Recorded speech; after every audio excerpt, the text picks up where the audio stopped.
I'm Megan, and this is my husband, Beau, and our daughter, Beckett. Join us on our journey as we relocate our family to raw land in beautiful northeastern Washington. Watch as we start from scratch and build the life we desire. Don't forget to like and subscribe.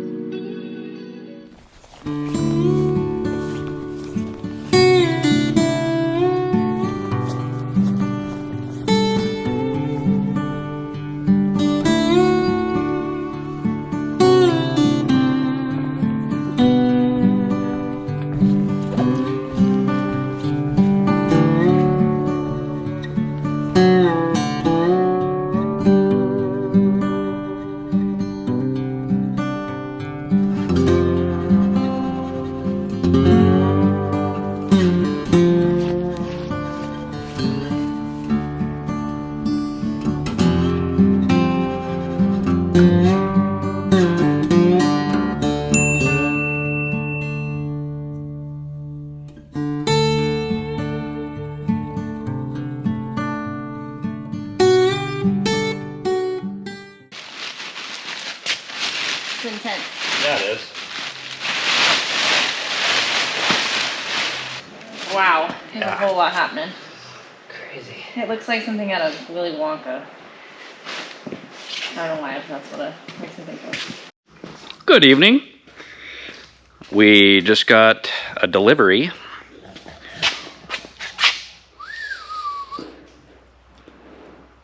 That is our tubing manifold. So all of this is for the shop. It's integrated right into the main manifold. These are for the zones, or I think they're zones. I'll have to look. Circuits. Manifolds?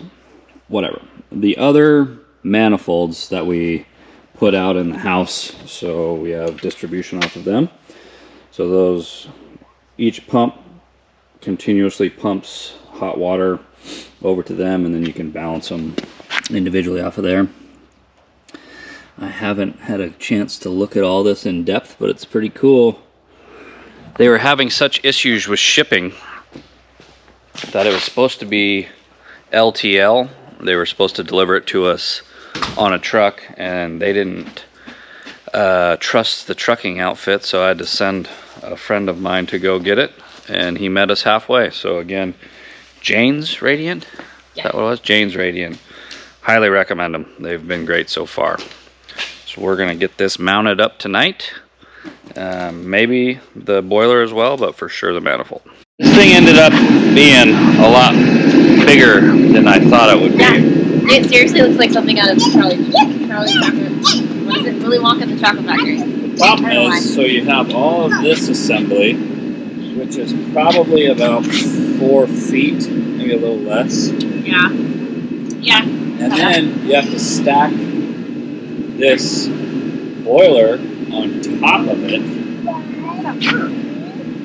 Next right there. Which maybe next year or something, if it turns out to be an issue, we'll just pump it around.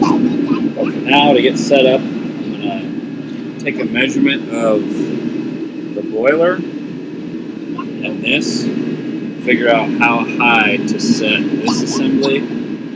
We'll probably mount the boiler, put this up under it, mount this, and then try to wrestle the 7,000 hoses. It is funny because that's going to be so low to the ground, and we left those pipes so long. They're all going to be like this long.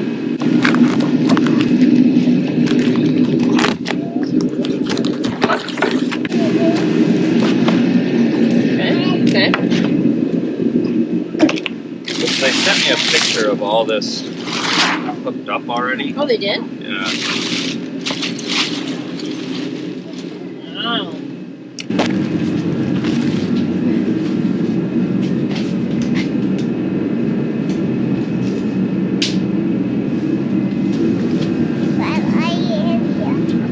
Yeah, we have 109. We need 91. So that leaves us. It's going to be tight. Is that 18 inches? Tight. 10 would be. Or yeah. But we need 6 inches down here. At least.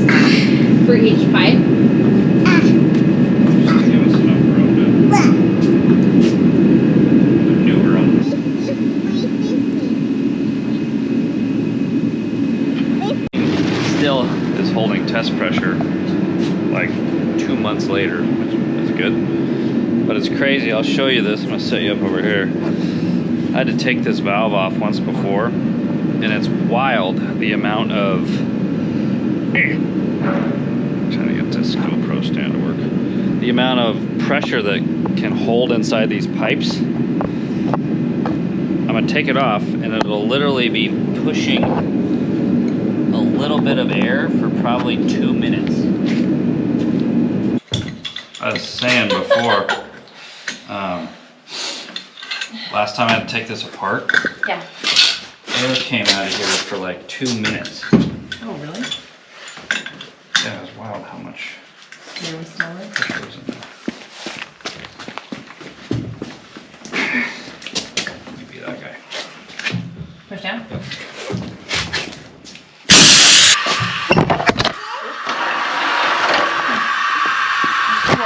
I did. Sorry, guys. I accidentally kicked you over.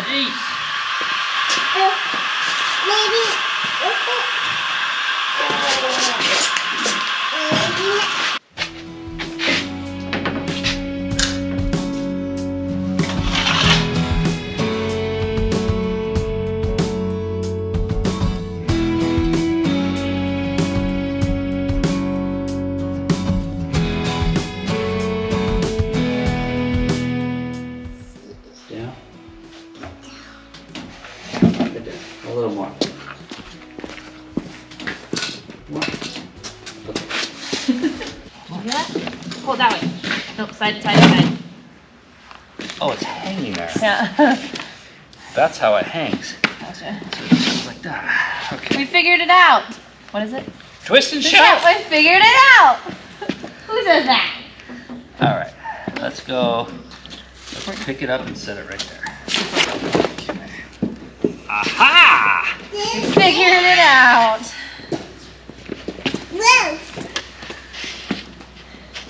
You're not discarding. This is your wall mount bracket. Okie dokie. Well, that makes more sense now. So I'm just trying to figure out, since I mounted the manifold already, I'm trying to figure out where to mount this. So I'm just going to put it in there like it's installed.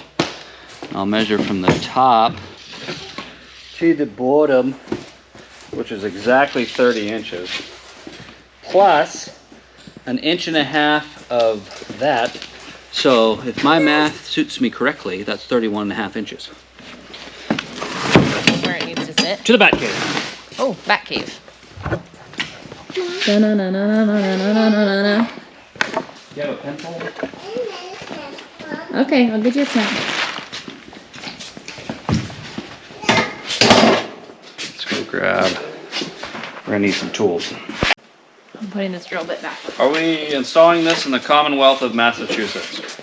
No. Okay, don't need that one. That's interesting. Residential boiler, effective 10 years. Okay, we should probably keep on hold of that. This is, please read before proceeding.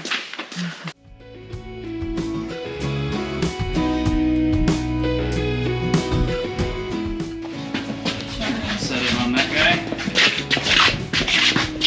Whoops.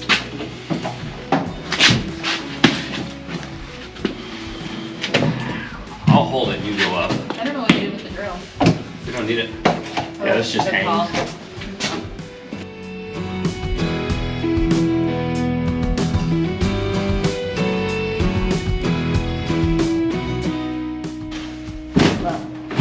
Oh, too far. Okay, ready? Come back to me. Hold on.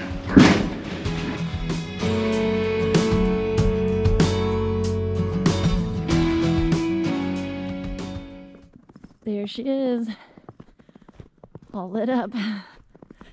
They're construction lights, so they're pretty dim, but it's pretty freaking awesome to see it lit up. Totally different view than we've gotten to see. Working on getting our gas into the house here. I've stubbed a 1-inch line out and met it directly at the meter. I'll put a cap out there, That way we can pressure test it, and then we'll just have to kind of swing the meter out of the way. And then once it's pressure tested, we can remove the cap and swing the meter back. So my plan is, it's 1 inch coming out of the meter. So I punched 1 inch into the house. I'm going to tee it with a 1 inch tee. And then I'm going to reduce it down to come over here to the boiler hot water heater. Boiler water heater, excuse me. You don't heat hot water. And then off of this side, I couldn't find a 1 inch valve where we were at, and I doubt we actually need 1 inch anywhere. But so I'm going to come off of the other side of the T. You're on. Action. So I'm not sure where we lost you, but I'm coming in 1 inch, T-in, reducing down, running a 1/2 inch to the boiler, and I'm going to go this way with 3/4, and then we'll hit a valve and a plug for testing. Anything else will probably go up and over for the fireplace and the stove. And we'll probably run a gas line outside for the outside fire. Yeah. But gotta get this done and tested to move forward. What do you say? He says you can use whatever fitting you need. Okay. You can't mix rings with fittings. You can use all Beau fittings or Did you say words? Yeah, that's what it says. Beau or... Okay, let's get some fittings going here. I did buy some thread sealant. Make sure you get the stuff that's rated for gas use, natural gas use. Also, the first set on the very left can go on the first set of zone valves. You just have to adjust your T-stat wires to match. Yeah. Another thing I saw on someone else's YouTube channel, actually I think it was a plumber, rather than using a reducing bushing on the end of, say, a 1 inch pipe that literally just has, you know, a bush down, so it goes from this reducing bushing would screw into here, and then it gives you a hole in the center. I don't know why, but they said use these concentric reducers rather than a reducing bushing. Not sure if that's true, but I figured we'll do it. I think it has something to do with material, be it dirt, pipe, mill scale, blowing down the line and then hitting the reducing bushing at a flat surface rather than having this kind of contoured down. So you'll see we also put a drip leg, they call it, into this gas assembly, which the gas will go by and then the gas will tee out to the boiler, and then there's a leg on the bottom that can collect all the shit. Technical term. Another thing that guy, I'll see if I can find it, and Megan can post a link in the bottom, but he said always stay 2 threads back with this sealant on gas pipe. That way it'll obviously make a seal, but you don't run the risk of having any of it get into the gas flow. So pretty informative. Like I said, we'll see if we can find it.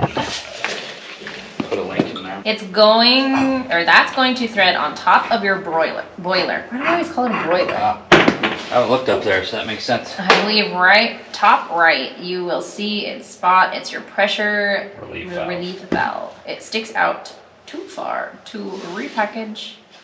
Understood. Thank you. I got so excited I put the wrong fitting on. Okay? Ever happened to you? Happened to me.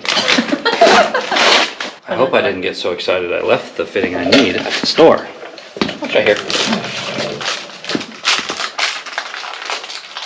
Is this person that I'm testing the designer of the thing? Yeah. Shit, man. Send me a pic of it on the wall.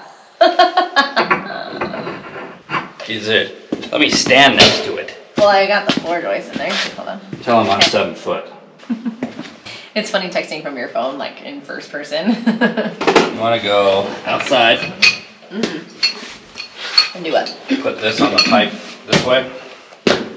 Okay. Because I'm going to try to turn it that way. Sooner rather than later, Megan. $1 waiting on a dime. He died in the boiler room with a pipe wrench. Jeez. You heard it, that was a threat. Okay, I got a couple smalls there. We might have to go to the store, get some more stuff. Let's go check the floor of the truck. I thought about more stuff. I might not have. I'm gonna go look at the truck. It snowed today. Now it's 40 degrees, melting. And it's supposed to freeze tonight, so it'll be, roughly a sheet of ice everywhere. Okay, so precisely as I thought, there's nothing there.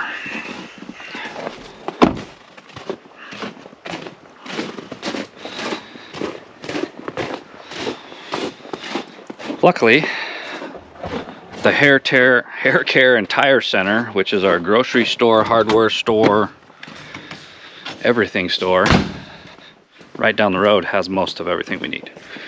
So I'll get close. If we need to, we'll make a run tonight. If not, we'll grab it in the morning. Is this the correct bevel? Yes. Okay. One end of it. Do you remember that the really, really long one that I pulled up and it broke off? Yeah. So it had I almost left the edge on it for you, but.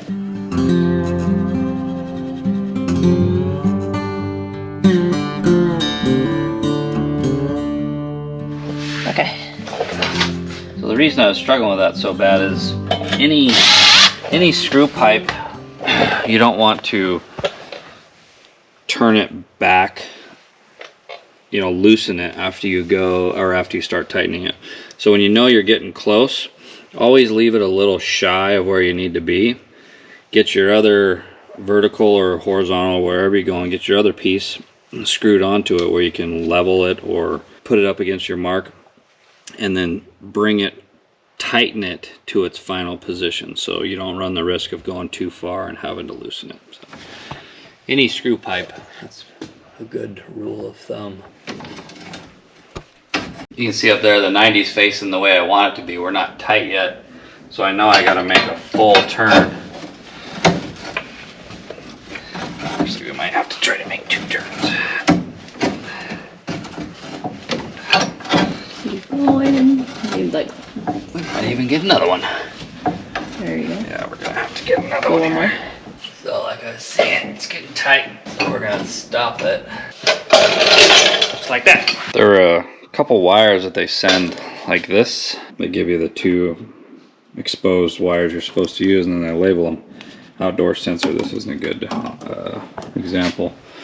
I've actually cut them all out already. But anyways, since this manifold and the boiler don't come connected due to shipping restraints, you don't want all this hanging off on a pallet possibly getting damaged, so they send the boiler to you in its original manufacturer's shipping crate after they hook it all up and make it work. Tear it back down, put it back in that crate. So in order to make it easy on the installer, they pull a whip or a lead out of here, bare the ends that you're supposed to use, label it, and then they have a matching wire labeled coming out of the manifold and a matching wire labeled coming out of the boiler. And then you're supposed to just make a wire nut connection right here. They gave me enough wire and it's cleaner. I just traced the wire back up into the control board and just replaced it. So this wire is labeled boiler TT. It actually originated from them just being tied to this and not landed up in that cabinet. So again, it was just cleaner for me to unhook the other end of this, which is right here, boiler TT. And again, that was landed up there, came out coiled. So I just didn't want some wire nut connections hanging out right here. So if you take your time, trace the wires back. Because what I do is I got the new wire, or the not the new wire, but the wire that came from the panel. I got it up in there next to the old wire, and I would just undo one, undo the blue from the old, put the blue from the new in, undo the yellow from the old, put the yellow from the new in, and all so on and so forth. That way it's really hard to get, crossed up, because if you just pulled all this out, turned around, did something. If you're like me, you'd forget where all that was. So that's just an easy way to stay organized. And then I'll take all this, route it nice, make sure it's not touching the pipes. I think it's actually heat rated to touch the pipes, but we'll make sure it's not. Put a zip tie there. The boiler requires a 110 outlet. This valve controller requires a 110 outlet. So we're gonna put one up here, or one right over here. Plug the two of them in. I'll verify. I'm pretty sure it doesn't require more than a 20 amp service for both. I'll have to read on that. Actually, I don't think it does. That's about it. I'm gonna start connecting all these tonight. I've seen a couple different people purge those one at a time as they go. Talking with this manufacturer, he says you can hook everything up. We've got a bleeder vent on it, and we'll burp the system as it goes. But again, this guy said just hook everything up and we'll get it going after that. Let's see, what else do we do? Got the gas kind of ran tonight. Ran out of pipe. Actually, now that I'm looking at that, that's going to go right in the way of our exhaust. I might have to rethink that. See, good thing I talked through this with you people, because you guys helped me not. But it's bad. So I think we're gonna call it a night for tonight. It's Friday night, about 7 o'clock. Gonna go eat some dinner. Hit it again first thing in the morning. Good night.